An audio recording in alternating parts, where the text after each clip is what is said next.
Quand Jésus parlait, on l'écoutait. Personne ne se plaignait que sa prédication soit trop longue, par exemple.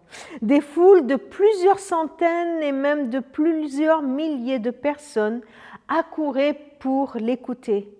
On ne voyait plus le temps passer, il arrivait même qu'il se fasse tard et personne ne voulait rentrer à la maison parce qu'on voulait écouter encore et encore Jésus. Pourquoi ? Nous lisons dans Marc chapitre 4, verset 32, que ceux qui l'entendaient étaient impressionnés par son enseignement, car il parlait avec autorité.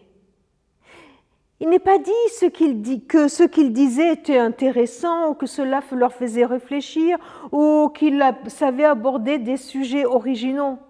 On ne l'écoutait pas parce qu'il éveillait uniquement la curiosité des gens, ou nourrissait leur besoin de réfléchir, ou donnait de quoi enrichir leur discussion avec les amis. Non, il l'écoutait parce qu'il parlait avec puissance, avec autorité. Il y avait une puissance dans sa parole.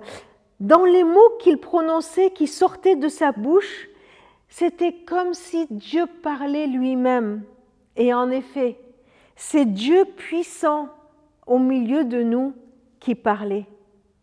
Sa parole, elle est puissante, sa parole, elle transforme les vies. Sa parole, elle a une autorité parce qu'elle vient nous rejoindre de ce que nous avons de plus profond, de plus intime. Sa parole, elle vient en nous et elle se révèle être la vérité. Elle fait écho dans notre cœur.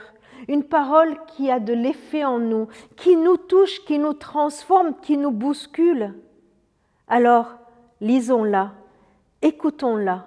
Recevons cette parole qui est une parole puissante qu'il nous adresse chaque jour au travers de la Bible.